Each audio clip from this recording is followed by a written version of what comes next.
Hai anak-anak Ibu, hari ini kita akan mempelajari materi kombinatorik ya. Yang akan dibahas dalam kombinatorik kali ini yaitu kaidah pencacahan, permutasi dan kombinasi.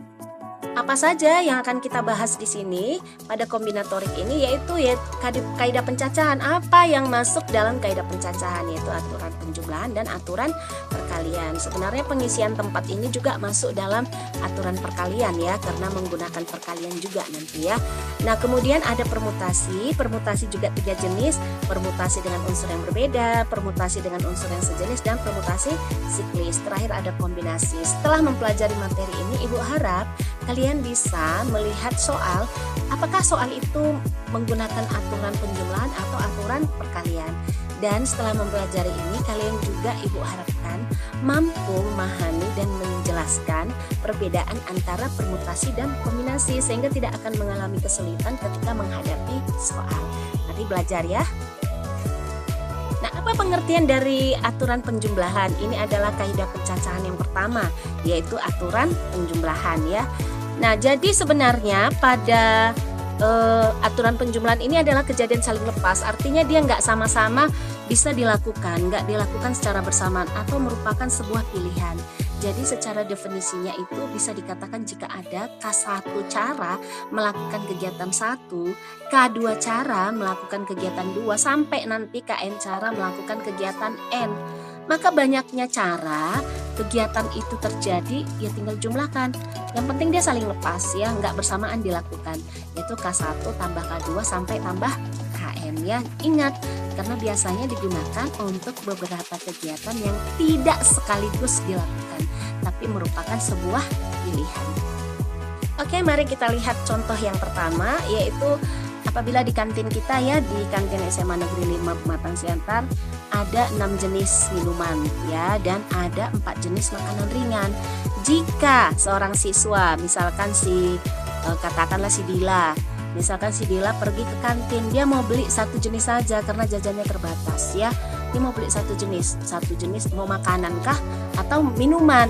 Dia nggak sekaligus beli makanan dan minuman, tapi makanan atau minuman, karena kalau dia beli dua-duanya uangnya nggak cukup.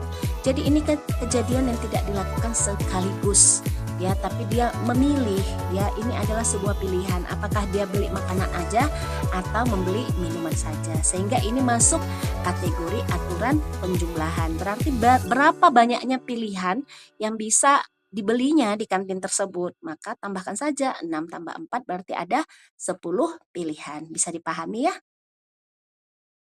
Oke, kita masuk contoh kedua. Ini si Pasya ya, ingin meminjam buku referensi matematika ke perpustakaan kita. Nah, jadi di rak buku itu terdapatlah 5 jenis buku paket matematika. Kemudian ada juga 3 jenis buku Olimpiade Matematika. Dan ada 2 jenis buku kumpulan soal. Jadi si Pasya ingin mengambil buku, tapi hanya boleh minjem satu. Hanya boleh minjam satu buku. Jadi berapa banyak pilihan buku yang bisa dia pilih?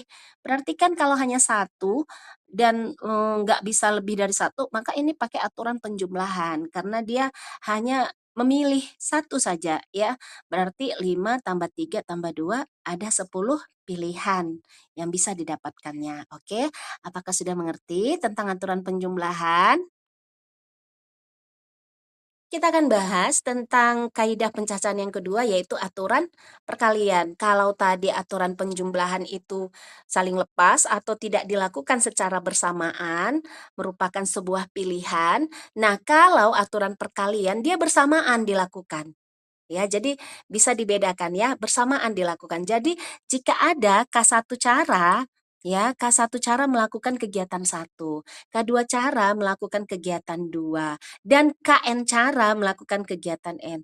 Maka keseluruhan kejadian dapat terjadi dengan K1 kali K2 sampai kali KN. Ingat ya, karena aturan perkalian digunakan apabila beberapa kejadian yang sekaligus dapat terjadi. Baik, kita akan bahas contoh soalnya, yaitu apabila si Mas Tina memiliki 3 warna baju, 2 warna celana panjang. Nah, si Mastina ini mau pergi ke Rekom, kerja kelompok ke rumah si Ata. Jadi ada berapa banyak cara Mastina memasangkan baju dan celana dimilikinya. Ini kan sekaligus dilakukan ya, memakai baju dan celana. Kan nggak mungkin hanya pakai baju nggak pakai celana ya kan, memalukan. Jadi ini adalah sekaligus yang dilakukan. Maka ini masuk aturan perkalian. Bagaimana kita tahu ini masuk dalam aturan perkalian? Ini coba kita lihat diagramnya ya. Tadi dia punya 3 baju, berarti baju pertama, baju kedua, baju ketiga. Dia punya 2 celana, celana pertama dan celana kedua. Nah, kemungkinan pertama dia bisa pakai baju pertama dan celana pertama. Bisa juga baju pertama dengan celana kedua.